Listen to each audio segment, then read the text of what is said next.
వారు స్నేహితులుగా అయిపోతారు. హల్లెలూయా. మనం ఏ అనుభవంలో ఉందో, బిడ్డ అనే అనుభవంలోనే ఉందామా, ఒక బిలీవర్ అనే అనుభవంలోనే ఉందామా, స్నేహితురాలు అనే అనుభవంలోకి వెళ్ళదా? కళ్ళు మూసుకోండి, తల వంచండి, ప్రార్థించారు. అందరూ ఒక మాట మీ హృదయంలో, అమ్మా నిద్రపోతున్న తల్లి, ప్రభువా నాకు సహాయం చేయ ప్రభువా, మీ దాంతో చెప్పిన మాట పూర్తిగా నేను వెళ్ళలేకపోయాను వాళ్ళు.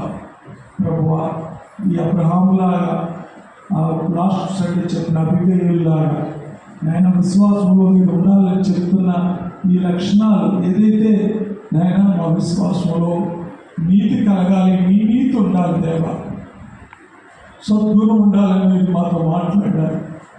ఈ విశ్వాసంలో జ్ఞానం ఉండాలి నాయన, ఆశా నిగ్రహం ఉండాలి నాయన, సహనం ఉండాలి ప్రభువా నాయన, భక్తి ఉండాలి నాయన, భక్తి ఉండాలి నాయన, సహోదర ప్రేమ దయ ఉండాలి తండ్రి నాయన.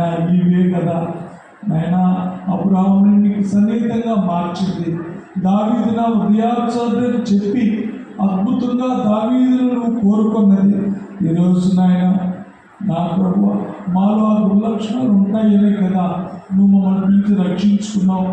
కేవలం నీ పిల్లలుగా ఉండి ఆ ప్రాథమికంగా నాయన ఒక విశ్వాస స్థాయిలో, ఒక కామన్ బిలీవర్ స్థాయిలో కాదు, కానీ నీతో లోతో నడిచే అనుభవం మాకు దయచేయండి ప్రభువా, నువ్వు దయచేయండి ప్రభువా.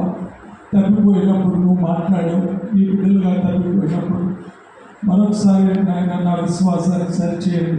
అందరూ ప్రార్థన చేయండి. నీ విశ్వాసాన్ని నేను బాగు చేస్తానని ప్రభు చెప్పాడు. భ్రష్టులైన బిడ్డలారా, చెడిపోయిన బిడ్డలారా అని దేవుడు మాట్లాడలేదా? నీ అవిశ్వాసాన్ని బాగు చేస్తానన్నాడు. మన విశ్వాసం ఎలా ఉంది? మన విశ్వాసంలో దేవుడు చెప్పిన లక్షణాలు మళ్ళీ ఉన్నాయా?